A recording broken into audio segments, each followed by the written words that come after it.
नमस्कार.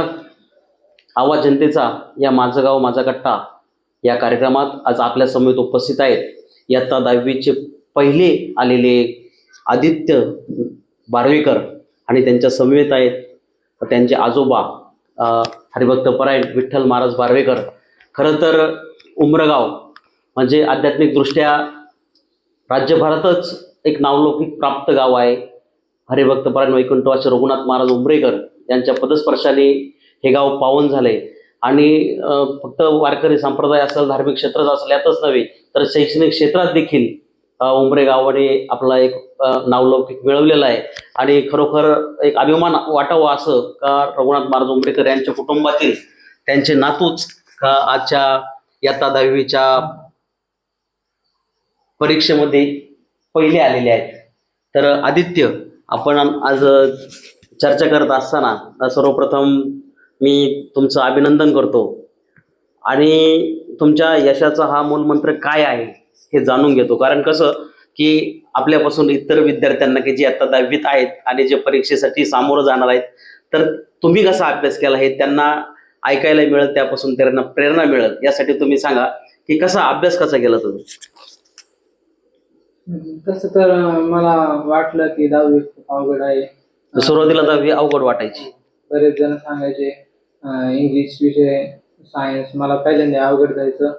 पण मी यूट्यूबवर व्हिडिओ पाहायचो, अभ्यासाचे चांगले चांगले व्हिडिओ पाहायचो, मोठ्यांचे तत्वज्ञान घ्यायचो, तसेच इतर अभ्यास करायचो.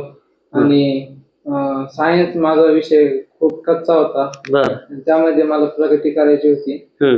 त्यासाठी मी जे मला अवघड जाते त्याच्या नोट्स काढायचो, युट्यूबवर व्हिडिओ पाहायचो. थोडं मोठ्याने बोला, थोडं क्लास करायचो.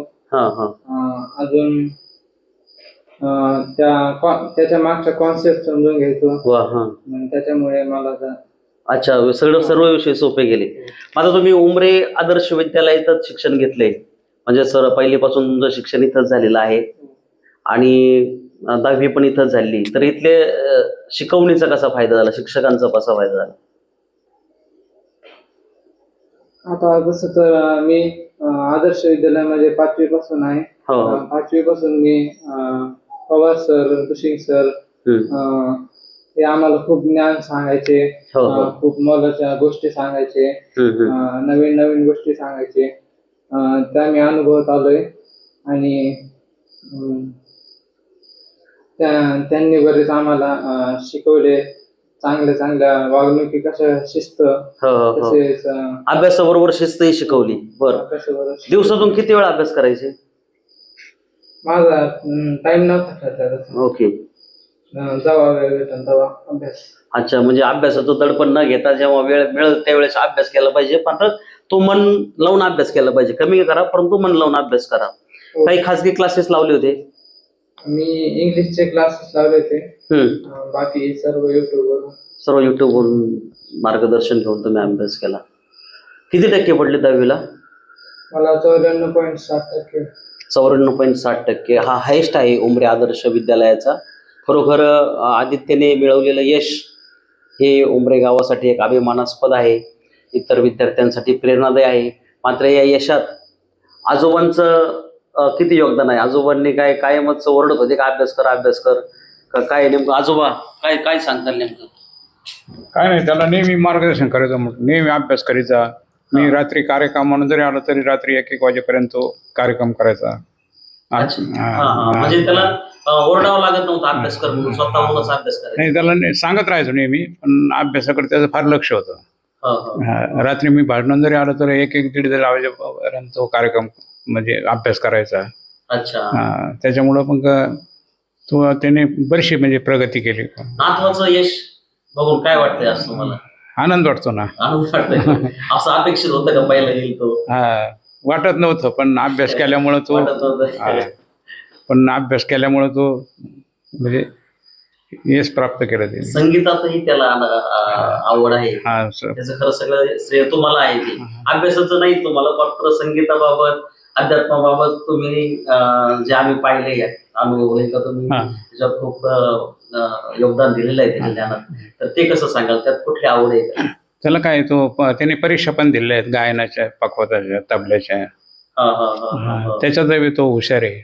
अच्छा, म्हणजे गायन वादन एकीकडं हा अभ्यास करताना दुसरीकडे शैक्षणिक अभ्यास देखील त्यांनी केला. असे अष्टपैलू विद्यार्थी थोडे असतात आणि ते आपल्या उंबरे गावासारख्या ठिकाणी आहेत. याचं खरोखर कौतुक करावं तितकं थोडं आहे.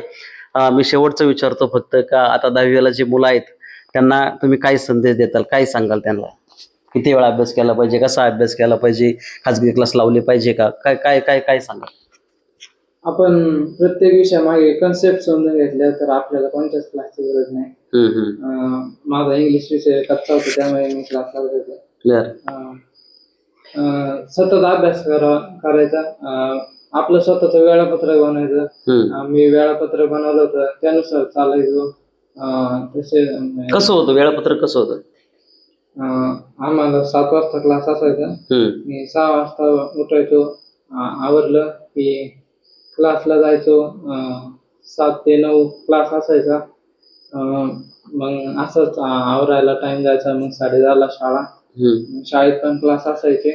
11ला शाळा भरायची. मग शाळेचं पूर्ण 5 वाजता शाळा सुटली की घरी यायचो. 6 वाजेपर्यंत आपला नाश्ता आवरणे बिवरणे. तर 6 ते 8-9 जवळ टाइम भेटेल तो सलग अभ्यास. आई वडील रागवायचे कधी? नाही अभ्यास केला नाही, अभ्यासला बस, असं कधी आरडाओरडा? नाही, कधीच नाही झालं. कधी जाणवलंच नाही. अच्छा, या यशात श्रेय कोणाला द्याल तुम्ही?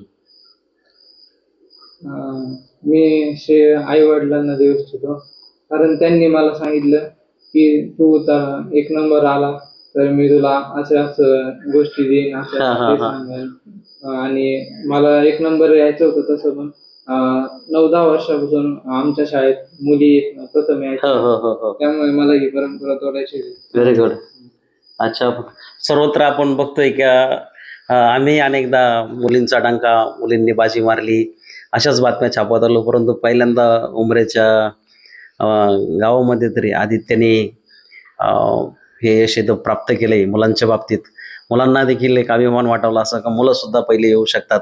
मुली तर हुशार आहेतच, परंतु मुलंही हुशार आहेत हे आदित्यनं दाखवून दिले.